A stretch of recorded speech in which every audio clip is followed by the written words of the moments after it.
호가만 오른 게 아니고요.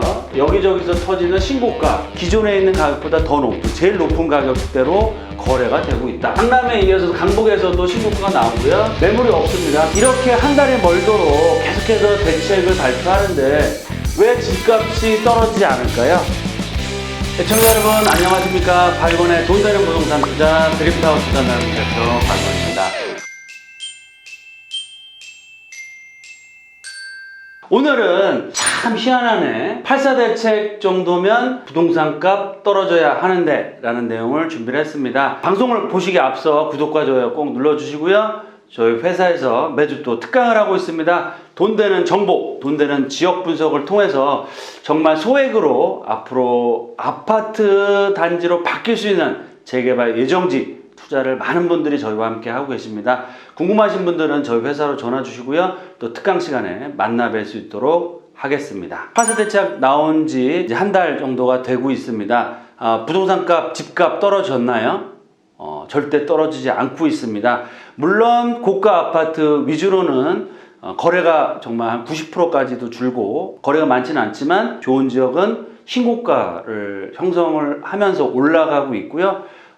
저가 아파트 위주의 지역들도 지금 꾸준하게 가격 상승을 보이면서 실거래가 일어나고 있다라고 말씀을 드리겠습니다. 보도자료를 좀 살펴드리면 호가만 오른 게 아니고요. 여기저기서 터지는 신고가, 기존에 있는 가격보다 더 높은, 제일 높은 가격대로 거래가 되고 있다라는 내용이 나오고 있습니다. 강남에 이어서 강북에서도 신고가가 나오고요. 강북이나 노원구 마포구동지에서 나오고 있습니다. 실수요자 중심의 매매 시장임에도 불구하고 매물이 없습니다. 거래량은 많지는 않습니다. 하지만 거래가 되면 최고가 경신이 이어지고 있다라는 내용이 나오고 있습니다. 급매물들은 거의 소진됐고요. 집값이 오를 거라기보다는 떨어질 일이 없기 때문에 매물을 잘 내놓지 않고 있다라는 내용이 나오고 있고요. 거래가 될 때마다 가격이 오르는 상황이다. 첫 번째로 수많은 대책이죠. 최근에도 뭐 3번, 한 달에 한 번씩 나오는 규제 정책들이 나오고 있는데요. 첫 번째로 23번째 대책이 나왔음에도 불구하고 시장 반응은 어떨까요? 좀 전에 제가 말씀드린 것 시장 분위기를 보시면 아시겠지만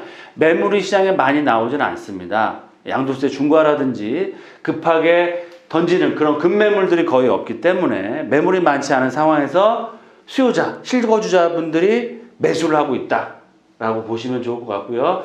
거래는 많지는 않지만 거래가 되면 신고가로 이어지고 있다라고 말씀을 드리겠습니다. 그 얘기는 뭐냐면 전형적인 매도자 우위 시장이 되고 있다라고 말씀을 드리겠습니다. 두 번째, 다주택자 규제 정책이 계속되고 있죠. 뭐 다들 아시는 것처럼 취등록세부터 해서 보유세 강화가 계속되고 있습니다. 그래서 무주택자분들은 청약에 당첨을 되기 위해서 기다리시는 분도 많이 계신다라고 보시면 좋을 것 같고요. 요번에 또 임대차 3법에 따라서 당장 또 집을 매수 안 하시는 분들은 전세를 눌러 앉으시는 상황인데 기존에 이제 눌러 앉으신 분들은 좋겠지만 신규로 전세계를 알아보시는 분들은 아시겠지만 전세 매물이 많이 없습니다. 그리고 전세값도 기존보다 꾸준하게 올라가고 있는 상황이다라고 말씀드리겠습니다. 그래서 시장 상황을 좀 정리해드리면 투자 수요는 좀 관망세로 돌아섰죠. 워낙 규제도 심하고 다주택자에 대한 규제 정책 뭐 여러 가지 얘기 나오고 있고 그렇기 때문에 관망세로 돌아섰지만 서울 핵심 지역이나 저가 지역 위주로는 실거주 수요가 꾸준하게 올라가고 있다라고 말씀을 드리겠고요. 임대가 상승은 뭐 거의 48주, 58주 1년 넘게 계속해서 올라가고 있다라고 말씀드리겠고요. 임대가가 빠질 일이 없습니다. 임대가가 빠지지 않는다는 건 뭐냐면 그만큼 매매가에 임대가가 받쳐주면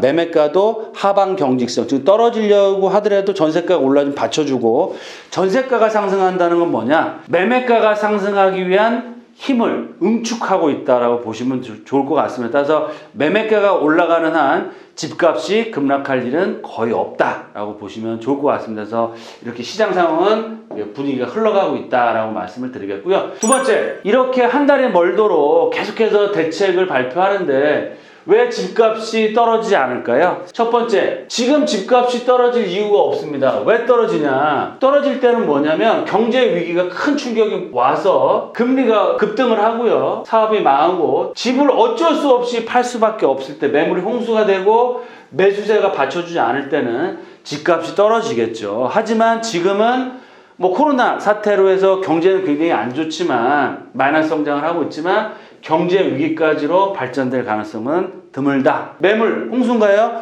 알아보십시오. 매매든 아니면 전세든 매물이 귀합니다. 매물 쏟아질 일이 없습니다. 그런 상황에서 집값 떨어지기를 급락하길 바랄 일이 없겠죠. 두 번째, 다주택자는요, 포트폴리오 조정해서 일부 주택, 좀 영향가가 없는 주택은 매도를 또 계획하시고 하시는 것도 좋은데, 증여가 폭발적으로 늘어나고 있습니다. 특히 강남 3구 같은 경우는 세금도 많이 나오고 뭐 팔아서 그 돈 갖고 어디 또 다른 데 투자하기도 만만치 않으니까 자식들한테 증여를 많이 하죠. 그래서 증여로 해서 매물이 더 없어지고 있는 상황이고, 또 버티게 들어갑니다. 1주택자는 내가 1주택자는 집 팔고 어디 전세로 가서 사실 겁니까? 그렇지 않죠.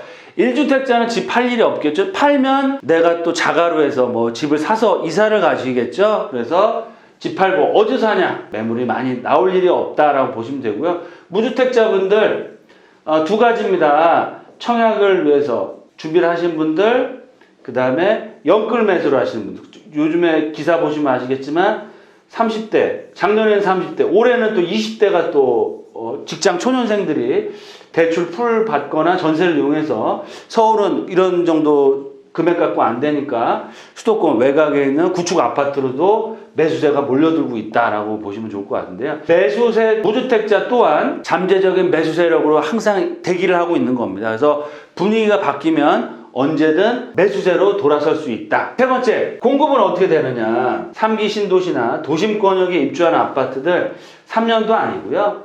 아무리 빨라야, 최소한 빨라야 5년 이후에 입주가 가능할 겁니다. 그래서 실수요자는 지금 당장 집이 필요하고 결혼하신 분들, 집이 필요하신 분들은 어떻게 됩니까?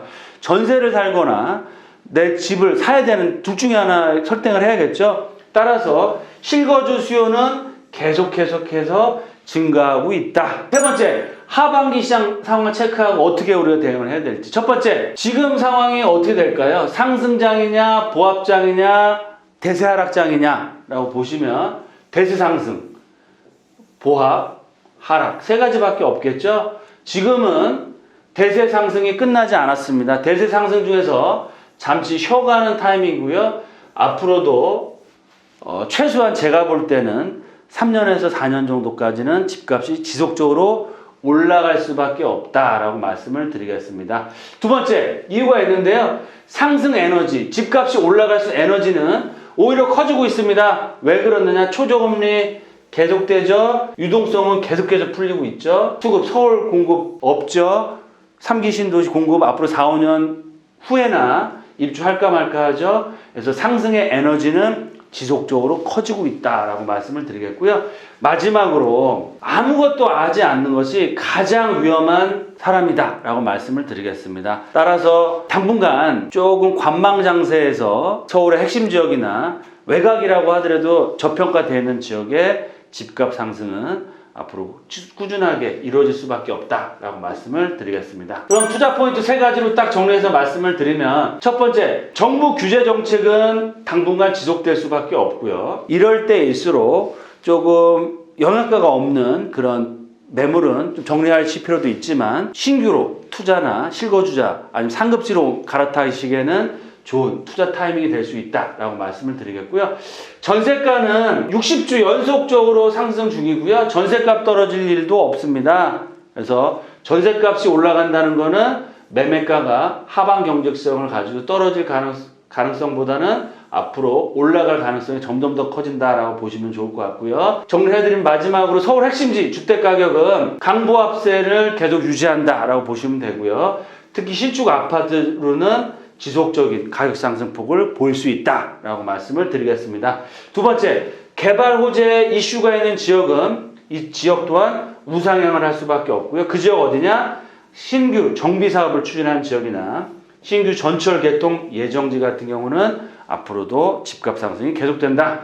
마지막으로 서울이나 수도권 외곽 지역은 보합세라고도 볼 수 있겠다라고 말씀을 드리겠습니다. 이렇게 해서 말씀드린 것처럼 지금 대세 하락 꺾이는 상황이 아니고요. 상승 중에 잠시 쉬어가는 타임이고 금리가 올라가고 유동성이 줄어들고 공급이 폭발적으로 늘어날 때가 집값이 안정화되고 떨어지는 타이밍이다. 지금은 그럴 때가 아니다. 따라서 지금은 포트폴리오를 조정하시고 무주택자분들은 청약이나 신규 매수, 1주택자분들은 갈아타기, 또 기존의 1주택자이시면서 투자를 원하시는 분들은 도심권역에 말씀드린 대로 개발 호재가 있는 지역 중심으로 해서 투자의 방향을 또 잡아보시는 것이 이런 현 상황에서 좋은 투자 전략이 될 수 있다라고 정리해 드리겠습니다. 늘 말씀드리는 겁니다. 돈보다 소중한 것보다 건강입니다. 건강 잘 챙기시고요. 하시는 사업 잘 되시길 늘 기원 드리면서 저희도 특강 시간에 직접 만나 뵙고 돈 되는 부동산 정보, 지역 또 분석해서